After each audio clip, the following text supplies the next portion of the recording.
This is Ile Alayo. Ṣé mo máa lọ́mọ lé mi ò nílé pé ránṣẹ́ ni? Ìtumọ̀ yẹn. Irú ọmọ wo ló fẹ́ yà yẹn náà? Well, Daddy, 30 minutes ago, lẹ ṣì rán mi níṣẹ́ kan. Mo sọ fún pé mo fẹ́ lọ gbọ́rọ̀ Ọlọ́run. Kí ni ìtumọ̀ yẹn? 30 minutes ni mo pè rán ẹ níṣẹ́ kan. So tí mi ò lè tí n bá ń pè ní every minute. Kí ló fẹ́ ṣẹlẹ̀? Èmi kọ́ ni mo bí ẹni. Ṣé mi ò ní right láti máa pè ránṣẹ́ ní ìṣẹ́jú? O fẹ́ máa ka ìṣẹ́jú tí màá fi máa pè rán níṣẹ́ ni. Catapult la fast take. Ẹ wò Daddy, ẹ bá ti rán mi iṣẹ́ papọ̀ o. Mo sọ fún pé mo fẹ́ lọ jíṣẹ́ Ọlọ́run. Gbọ́ bí ìwọ ọmọ tó ní direction yìí. Kí ló máa ń ṣe ẹ́ náà? Gbogbo tó ń kọ́ yín níbi tẹ́ ti ń sìn Ọlọ́run yẹn wọ́n sọ fún yín bẹ́ẹ̀ pé bọ̀wọ̀ fún bàbá àti ìyá ẹ kọjá kó lè pẹ́ lórí ilẹ̀ tọ́lọ́run ọba Ọlọ́run Lédùmarè tó fi fún ẹni. Irú ẹ̀sìn wo lẹ́yìn ń ṣe yẹn náà? Ọ̀wá ń sọ yẹn fẹ́mi ń bí. Bídèmí, be careful. O gbọ́ mi? Be warned. O gbọ́ mi? O gẹ́tẹ̀? Sórí ìbọn ó sójà kò ní mercy fún anybody àti ẹni tí sójà bí gangan. Tó bá tún fọwọ́ sọ àyà yẹn,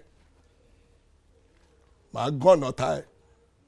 Yọ mọ̀ pé mi ò kí lo ọ̀tá ẹ̀ tẹ́lẹ̀, straight ni màá sọ pé màá gán nìyàn. Mo dá pé fún ẹ lẹ́ni nìyẹn. O gbọ́ mi? Torí mi nímọ̀gbà tí máa mú mi dẹ̀ nímọ̀gbà tí máa yìn. Ṣọ́ ara ẹ gidi. Wàá lọ ra kinní fún mi, my friend. Lọ ra voucher fún mi. Network wo? Network wo ni mo ń lò? Airtel ni sir. Nígbà tó mọ̀ yẹn kí ló tún wá ń bi mí fún? Ọ̀dẹ̀, àfọ́fúngbẹ́mú, ashlog, catapult la fast stick. Gbà kinní kó lọ ra kinní fún mi, my friend. O ní 200 ní kó 300 wá.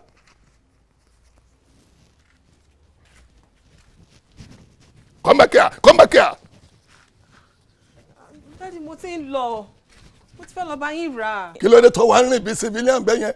Tí wọ́n kó nǹkan sí ẹlẹ́sẹ̀ ni. Now forward march. Nonsense. Catapult la fast stick. Verdammt nochmal du in German language. Those are the area that I have served as a soldier.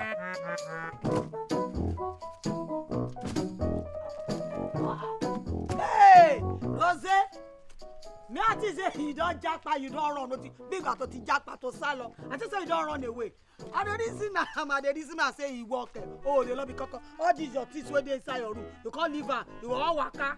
I just say you don run away. Me Rose japa. Who I want japa for? Ṣé tó ní gbogbo eléyìí? Wá, Bossy why? Bossy dey find you. Dey here o. Bossy dey find you here po. Bossy dey find me. Bẹ́ẹ̀ni, Rose. She dey find me, Ari. No wahala now. Bossy! Bossy! Where you? I hear say they find me. my friend. Alpha, welcome back. Who be your friend? Them be your friends? Them be my friends. Sisters, I greet you. Welcome. I beg, when they won't come, they go. Then they stay. Forever, we dey kampe. No problem. Feel at home, no problem. I just dey ask you, my friends them. I greet you. I want to entertain you. I want to know wetin I go take entertain all of una. Now why I just ask like that, You can stay, no wahala, We gather day here together. You are welcome, No problem. I will dey inside, I will see you later. Me una relax, I go dey see una later, No worry. You are welcome,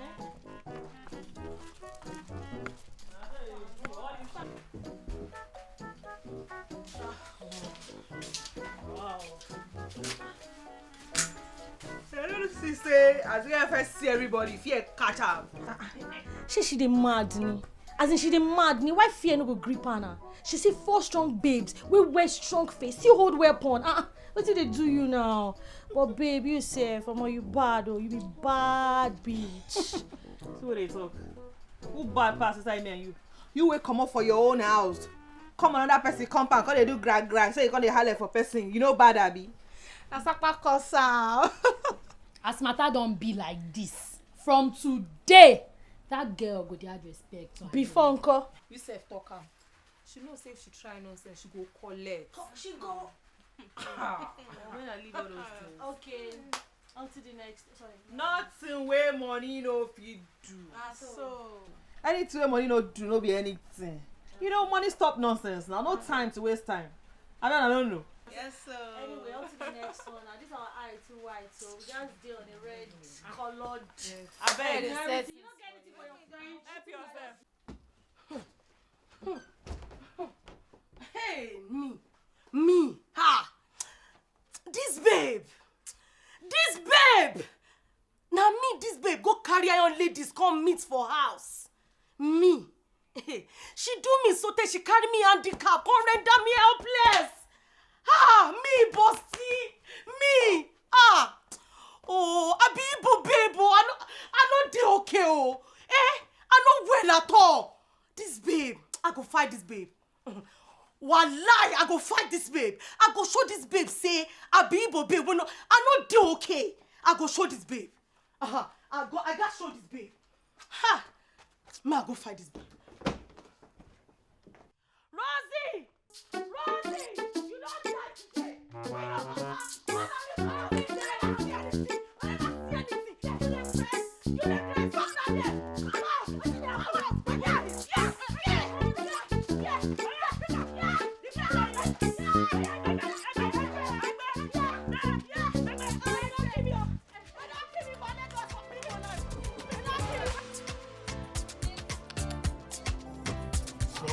You don't shop me for this table. For that way you come, I shop you come here. I shop you for 1,000.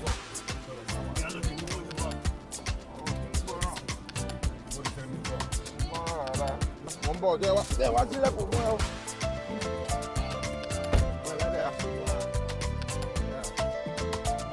Hello.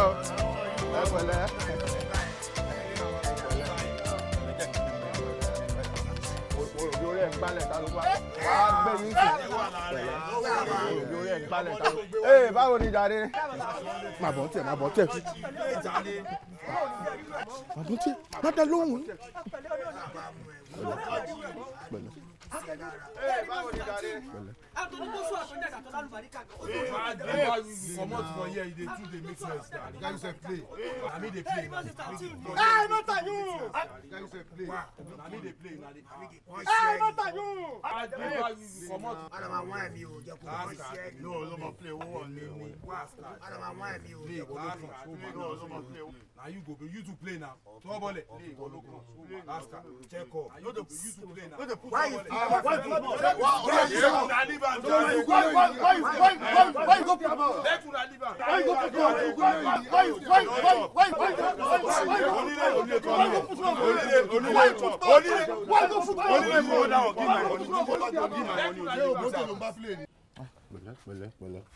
Pẹ̀lẹ́ rọra wo. Sorry. Sorry, my dear. Rọra. Take it easy, man. Pẹ̀lẹ́. Jọ. Rọra. Oya. Sún sókè díẹ̀.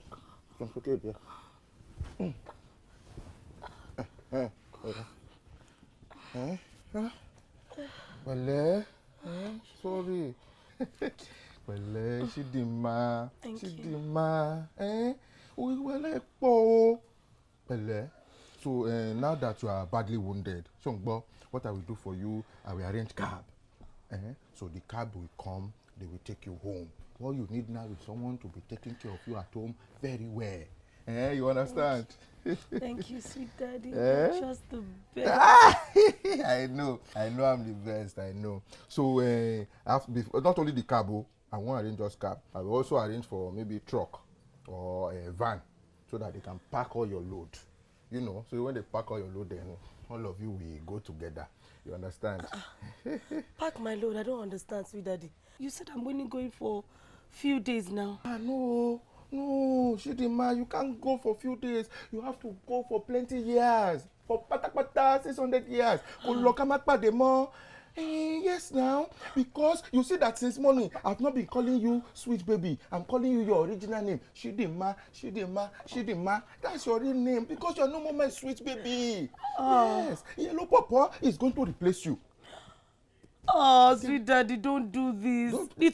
Everything will go off in no time. Yes, it will clear off in no time. Okay. If I see correct cream now, use all these things, everything will go, even the scars. Just give me a few months, everything will wipe off. Yeah, so okay, so if you see correct, it will heal, Abi. Yes. This one will heal. Okay, if the injury should heal, the scar, so Makurombe, will the scar disappear? The scar cannot heal now. It will disappear. It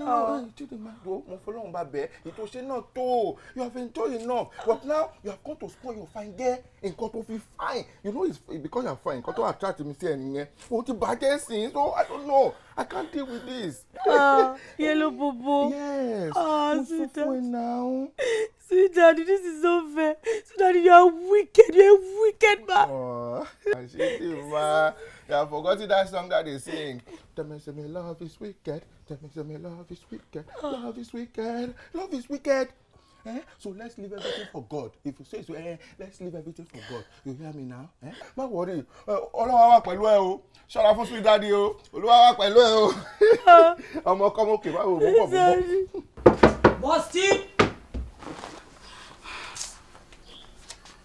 Bossy. Kí ló ṣẹlẹ̀? Àtàárọ̀ ni mo ti ń dúró kí n gbọ́ ẹ gbà mí o, wọ́n ti pa mí o, orí mi o, nǹkan kan, àwọn ariwo pé nǹkan ń ṣèyàn. Mo ti ń gbọ́, I don't dey wait, mo una fight, I no hear any noise. Tí o dẹ̀ mọ̀ wípé ọmọ Rosi ó ti jẹ̀bi already. Wọ́n wá dúró síbí báyìí, òun wò bí dìdìrìn, òun wò bí nànà mùmù, ó wá jẹ́ kó máa mú nǹkan mọ́ ẹ lára. Kí ló ń ṣe é? Ó yá tẹ̀lé mi kó jẹ́ ká lọ dá gbogbo bẹ̀rù. Auntie, I don't want trouble. Make matter rest, abeg. Let this matter rest, abeg. Àbópònú lọmọdé yìí ni. Màtí mo die am, abeg. Ó dàbí kó jọ́ ọmọ mi kí n fún ẹ ní ìgbájú. Wọ́n yan ẹ̀jẹ̀ oní pé make the matter rest. Which matter dey rest? Ṣé matter sọ fún ẹ pé òun gan fẹ́ rest ni? Tó bá ti di matter kò fẹ́ rest rárá. Bí kò dariwo, bí kò togun, kò dọ̀tẹ̀ ni. Bẹ́ẹ̀ ni bó ṣe yẹ kó rí nìyẹn. I know Rosie well. If person look that matter, you go know one way, say na she jẹ̀bi ọ̀rọ̀ yìí. Bẹ́ẹ̀ ni. See, as the aṣojú of this Ile Alayo's house, you know say power wey dey my hand e plenty. Look at me. Mo wá pa láṣẹ ni.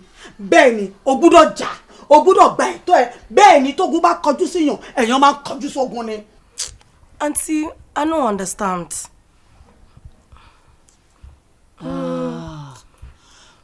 Ogun wà o. So wọ́n tún mú ogun mọ́ tó wà nílẹ̀. Àṣàsí leléyìí. Mo ṣẹ̀ṣẹ̀ rí ni. Màá wá jẹ́ kí Rosie mọ̀ wípé àṣàsí ọ̀ràn bèbí tèmi. Bẹ́ẹ̀ ni mo sọ fún ẹ. Tó bá ṣàṣì ẹ, tó wọlé sí ẹ lára pẹ̀lú gbogbo tó. A ní nǹkan ọjà òun leléyìí. Tí bá gbé àyà yìí, tí bá fi tó bá pápá bí lọ́wọ́, màá mú bíbà, màá fi fọ́ etí ẹ̀. Tó bá pápá màá fi fọ́. Ìwọ náà dẹ̀ dá padà pẹ̀lẹ́lẹ̀. Wọ́n dá padà pẹ̀lẹ́pọ̀ ọ̀dẹ̀ ni ẹ. Àṣàsí ọ̀ràn bèbí tèmi. Mo padà bọ̀ àgbà gẹ́gẹ́ bí aláṣẹ inú ilé yìí. Wọ́n mọ̀ pé nǹkan ṣẹlẹ̀. Kind of wahala be this now. Abi?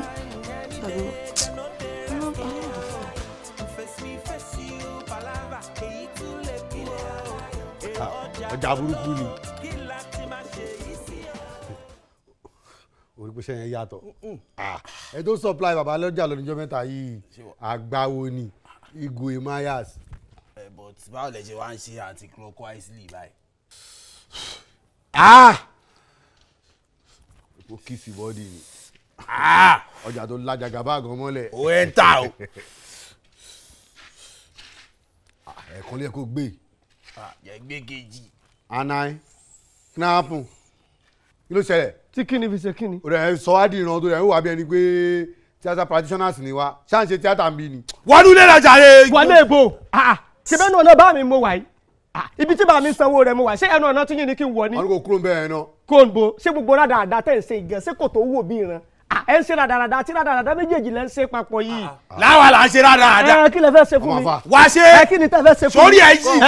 wá ní. yóò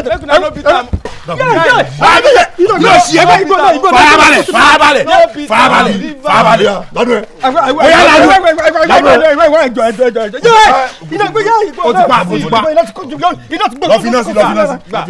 lọ́dún àníkò ẹwọ bẹ́ẹ̀ sọ mí di wèrè ńjọ́ sí mo fọlọ́run bá bẹ̀yìn ẹjọ́ Ọlọ́run ò ní sọ yín di wèrè ẹ mọ̀ tún fún mi gbóhùn ẹ̀ ní sófò ẹjọ́ nítorí Ọlọ́run ẹjọ́. ṣé bó ṣe ń ṣe ń jọ yẹn o láìkí àbí.